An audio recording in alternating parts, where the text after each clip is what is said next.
Hello friends, आज हम लोग देखेंगे रिटेल बैंकिंग में जो हम लोगों ने रिटेल एसेट किया था एजुकेशन लोन के ऊपर केस स्टडीज। तो फ्रेंड्स, हमारा क्वेश्चन है कि a student who pass out B pharm and wants to pursue higher studies in master degree M pharma, he has requested for an education loan of rupees 10 lakhs. Following data is provided by a student. तो एक education loan के लिए जो है एक student ने apply किया है, उसको एम फार्मा जो है उसमें एडमिशन कराना है मास्टर डिग्री के लिए, और उसने एजुकेशन लोन जो है वो 10 लाख रुपीज़ का अप्लाई किया है। और जो डेटा उसने दिया है उसमें है हॉस्टल फी जो है वो उसका 2 लाख रुपीज़ है, ट्यूशन फी 8 लाख रुपीज़ है, कॉशन डिपॉजिट जो है वो 1.2 लाख है, कॉस्ट ऑफ कंप्यूटर 40,000 है, purchase of books equipment instruments and uniform 50,000, other expenses required to complete the course like study tours project works and thesis 30,000 है। तो सबसे पहला क्वेश्चन जो है फ्रेंड्स वो है कि how much education loan amount consider for caution deposit, यानी कि कॉशन डिपॉजिट के लिए कितना जो है बैंक कंसीडर करेगी एजुकेशन लोन में। तो फ्रेंड्स, हमने बुक में देखा था कि एजुकेशन लोन जो है कॉशन डिपॉजिट के लिए ट्यूशन फी का मैक्सिमम हम लोग 10% तक ले सकते हैं।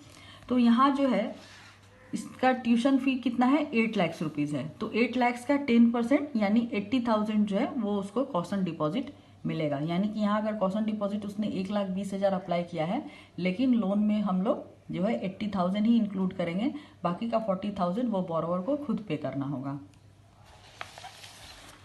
नेक्स्ट क्वेश्चन है कि how much education loan amount consider for computer books equipments instruments uniforms study tours project work and thesis. तो फ्रेंड्स, ये सारे चीज़ के लिए जो एजुकेशन लोन कंसीडर होता है वो 20% ऑफ ट्यूशन फीस के लिए होता है। तो यहाँ पे देखिए हमारा ट्यूशन फी जो है वो 8 लाख है, तो 8 लाख का 20% जो है वो आएगा 1,60,000, यानी कि उसका एलिजिबल अमाउंट जो है 1,60,000 है। लेकिन उसने जो अप्लाई किया है वो उसने कंप्यूटर के लिए 40,000, बुक्स इक्विपमेंट इंस्ट्रूमेंट और यूनिफॉर्म के लिए 50,000 और स्टडी टूर प्रोजेक्ट वर्क और थीसिस के लिए 30,000। तो टोटल उसने कितना अप्लाई किया 40 + 50 90, 90 + 30 120, यानी कि उसने अप्लाई किया 120, उसकी एलिजिबिलिटी आ रही है 160, लेकिन हम लोग उसको देंगे कितना विच एवर इज लोअर, यानी कि उसको कंसिडर्ड अमाउंट जो होगा, यहाँ देखिए उसकी एलिजिबिलिटी आई 1,60,000 और उसने अप्लाई उसका जो कॉस्ट है वो है 1,20,000, तो हम लोग उसको कंसीडर अमाउंट जो लेंगे वो 1,20,000 लेंगे।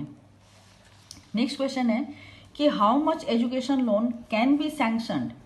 तो एजुकेशन लोन उसको कितना मिलेगा फ्रेंड्स, तो उसका जो हॉस्टल फी है वो 2 लाख रुपीज़ है, ट्यूशन फी भी पूरा मिलेगा उसको 8 लाख, उसके बाद कॉशन डिपॉजिट जो है वो उसको 10% ऑफ द ट्यूशन फी मिलेगा 80,000, और अदर कॉस्ट जिसमें कि उसका books equipment computer and other expenses के लिए उसने अप्लाई किया है 1,20,000, जो कि ट्यूशन फी के 20% से कम है, तो हम लोग 1,20,000 लेंगे और फिर इसमें से हम लोग जो है 5% मार्जिन माइनस करेंगे, क्योंकि study for India education loan में हम लोग मार्जिन 5% लेते हैं मोर देन 4 लाख के ऊपर।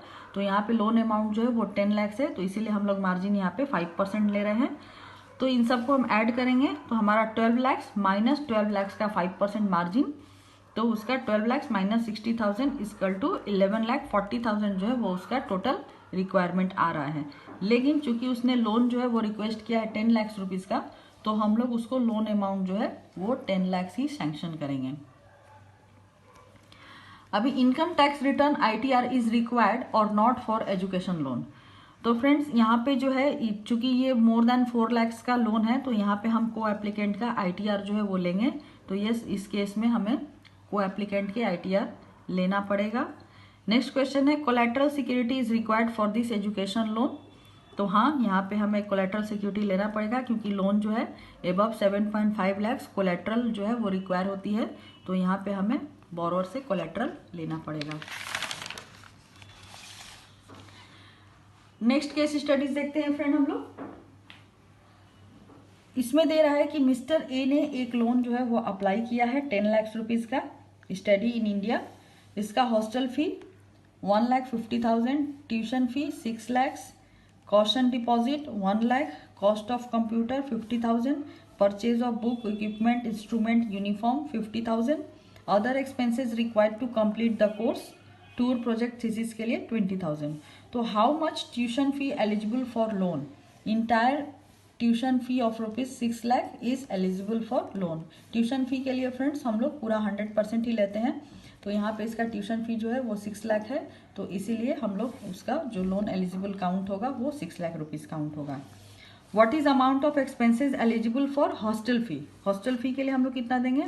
तो हॉस्टल फी भी फ्रेंड्स पूरे का पूरा ही इंक्लूड होता है, तो यहाँ पे 1,50,000 है उसका हॉस्टल फी, तो उसको एलिजिबल अमाउंट जो है वो 1,50,000 ही होगा. नेक्स्ट है whether loan can be sanction for cost and deposit and cost of computer. तो यस हम लोग करेंगे, कितना करेंगे? 10% of tuition fee is eligible for cost and deposit and 20% of tuition fee is eligible for computer, book, tour, equipments, instrument, uniform and project thesis. तो tuition fee 6 lakh है, तो 6 लाख का 10% यानी 60,000 जो है वो उसका कॉस्ट एंड डिपॉजिट हो जाएगा. तो यहाँ पे उसने कॉस्ट एंड डिपॉजिट जो है वो दिया है 1 लाख रुपीज़, लेकिन उसको जो एलिजिबल अमाउंट लोन में कंसीडर किया जाएगा वो 60,000 किया जाएगा, बाकी 40,000 उसको खुद से बेयर करना होगा. और अदर जो उसके एक्सपेंसेस हैं वो 6 लाख का 20,000 यानी 1,20,000 जो है वो उसके लिए एलिजिबिलिटी है. लेकिन यहाँ पे जो उसका अदर कॉस्ट है वो कितना आ रहा है वो हमें देखना होगा. तो कॉस्ट ऑफ कंप्यूटर है 50,000 और purchase of book, equipment, instrument, uniform 50,000 and other expenses 20,000. तो 50, 50 और 20 टोटल 1,20,000. और यहाँ पे उसका जो अदर चार्जेस है वो भी 20% लेने से ट्यूशन फी का 1,20,000 आ रहा है, तो इसका मतलब उसको पूरा का पूरा ही लोन अमाउंट में इंक्लूड किया जाएगा. फिर नेक्स्ट क्वेश्चन है फ्रेंड कि how much loan can be sanction. तो टोटल एलिजिबल अमाउंट उसका क्या हो जाएगा? तो 1,50,000 उसका जो है वो हॉस्टल फी है, 6 लाख ट्यूशन फी है, ये भी पूरा काउंट होगा. कॉशन डिपॉजिट उसको जो है ट्यूशन फी का 10% मिलेगा और ओरिजिनल जो है वो उसका 1 लाख है, तो 1 लाख में से उसको 60,000 ही मिलेगा, 6 लाख का 10%. उसके बाद जो अदर इक्विपमेंट्स हैं that is cost of computer 50,000 plus 50,000 plus 20,000 यानी कि 1,20,000. यहाँ पे फ्रेंड्स 1,20,000 होगा.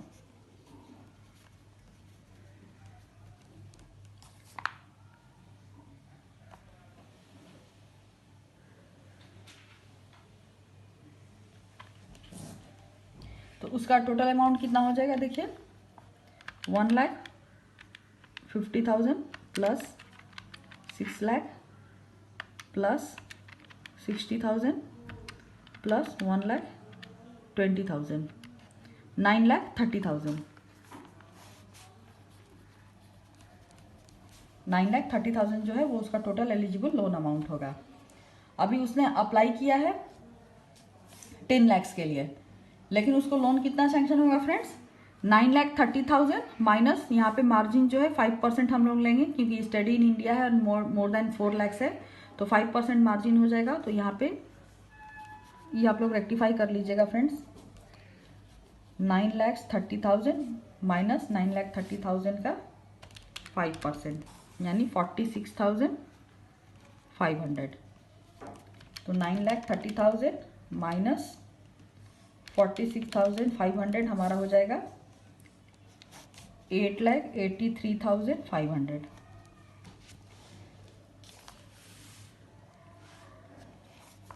तो उसको टोटल जो सैंक्शन अमाउंट होगा दैट विल बी 8,83,500. और ये क्वेश्चन फ्रेंड्स उसी में का है कि मार्जिन पूछ रहा है कि उसमें लोन जो है बोरोवर को सैंक्शन होगा तो उसमें मार्जिन कितना होगा. तो मार्जिन हमारा यहाँ पे कितना आया था 46,500. तो इसका आंसर जो हमारा होगा 46,500 ही होगा.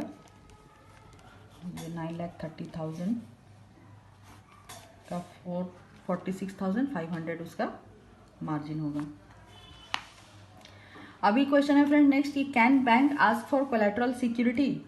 क्या बैंक जो है कोलैटरल सिक्योरिटी के लिए बोल सकती है बोरोवर को? तो हाँ, क्योंकि लोन अमाउंट जो है 10 लाख का है. सॉरी लोन अमाउंट कितने का फ्रेंड्स यहाँ पे आया था 8,83,500. उसने 10 लाख अप्लाई किया है लेकिन उसकी एलिजिबिलिटी जो है वो 8,83,500 आ रही है, तो उसको लोन अमाउंट इतना ही मिलेगा. तो ये चूंकि 7.5 लाख से अबव है तो उसको कोलेटरल सिक्योरिटी जो है वो देना पड़ेगा। What will B repayment period assume course is for 4 years. तो फ्रेंड्स एजुकेशन लोन में जो रिपेमेंट टेन्योर होता है वो होता है 4 ईयर्स, जो कि उसका कोर्स पीरियड है, प्लस उसे 1 ईयर का जो है वो मोरेटोरियम दिया जाता है और मैक्सिमम 15 ईयर्स तक जो है वो उसकी रिपेमेंट टेन्योर हम बैंक जो है वो प्रोवाइड कर सकती है। तो टोटल जो उसका लोन का रिपेमेंट टेन्योर हो जाएगा वो हो जाएगा 20 ईयर्स। 4 + 1 5, 5 + 15 = 20 ईयर्स।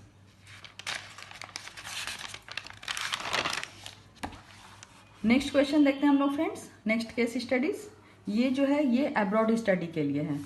तो यहाँ पे ट्यूशन फी जो है वो उसका 12 लाख है, hostel fee 2,40,000, to and fro transportation free 60,000, caution money other deposit जो है वो 2 लाख है, book and other equipments 3 lakh, other expenses 1 lakh, expenses to computer and instruments 1 lakh. तो maximum loan sanction for caution money, तो फ्रेंड्स मैंने आपको बताया ट्यूशन फी का 10% कॉशन मनी हम लोग दे सकते हैं। तो ट्यूशन फी जो है वो 12 लाख है, 12 लाख का 10% हो गया 1,20,000। यहाँ पे उसका कॉशन मनी दिया हुआ है 2 लाख, तो इसमें हम लोग उसको 1,20,000 ही देंगे, 80,000 उसको खुद से बेयर करना होगा। Maximum loan sanction for book other equipments other expenses computer and instrument, तो इसके लिए हम लोग 20% ऑफ ट्यूशन फी देते हैं।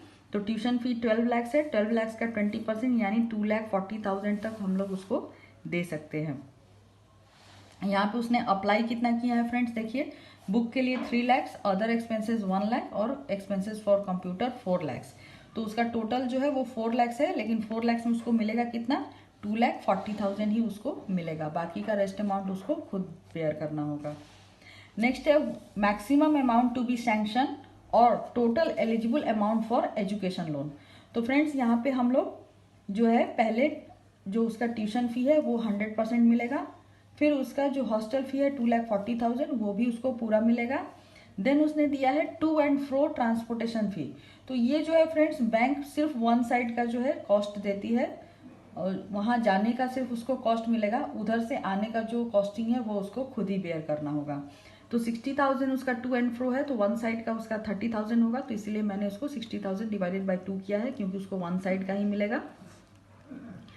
देन कॉशन डिपॉजिट जो है ट्यूशन फी का 10% यानी 12 लाख का 10% = 1,20,000 एंड अदर कॉस्ट जिसमें कि computer equipments book other expenses आएंगे वो ट्यूशन फी का 20%, तो 2,40,000। तो टोटल उसका आ गया 18,30,000। अब 18,30,000 में से हम लोग 15% मार्जिन माइनस करेंगे, क्योंकि स्टडी अब्रॉड के लिए मोर देन 4 लाख अमाउंट होने से 15% का मार्जिन होता है। तो हम लोग 18,30,000 में से 18,30,000 का 15% माइनस करेंगे, तो उसका लोन एलिजिबल अमाउंट आएगा 15,55,500। अभी इस लोन के लिए क्या सिक्योरिटी रिक्वायर्ड है, तो हाँ सिक्योरिटी रिक्वायर्ड है फ्रेंड्स। अप टू 4 लाख जो है सिक्योरिटी जो है वो नील होती है। 4 लाख से लेके 7.5 लाख तक थर्ड पार्टी गारंटी जो है वो लेना होता है। अगर आपने गवर्नमेंट गारंटी यानी CSIS सब्सिडी जो है वो लिया है तो थर्ड पार्टी गारंटी जो है वो हम लोग वेव कर सकते हैं। और अबव 7.5 लाख होने से collateral security plus third party guarantee and assignment of future income, ये इतनी सिक्योरिटी जो है वो लेने की जरूरत होती है। तो यहाँ पे जो है लोन अमाउंट 15,55,500 है, तो हमें कोलेटरल सिक्योरिटी वो लेनी पड़ेगी। नेक्स्ट क्वेश्चन है what will be maximum repayment period. तो फ्रेंड्स मैक्सिमम रिपेमेंट पीरियड यहाँ भी सेम होगा, course period plus 1 year moratorium plus 15 year and loan up to 7.5 lakh जो रिपेमेंट पीरियड होता है that is course period plus 1 year moratorium plus 10 year repayment. More than 10 में 15 years तक का मिलता है और 7.5 लाख तक 10 ईयर्स तक का मिलता है। अभी minimum and maximum age of the student क्या होनी चाहिए एजुकेशन लोन अप्लाई करने के लिए, तो फ्रेंड्स स्टूडेंट जो है 16 ईयर्स से लेकर के 35 ईयर्स तक का होना चाहिए, तो वो एजुकेशन लोन के लिए एलिजिबल होता है।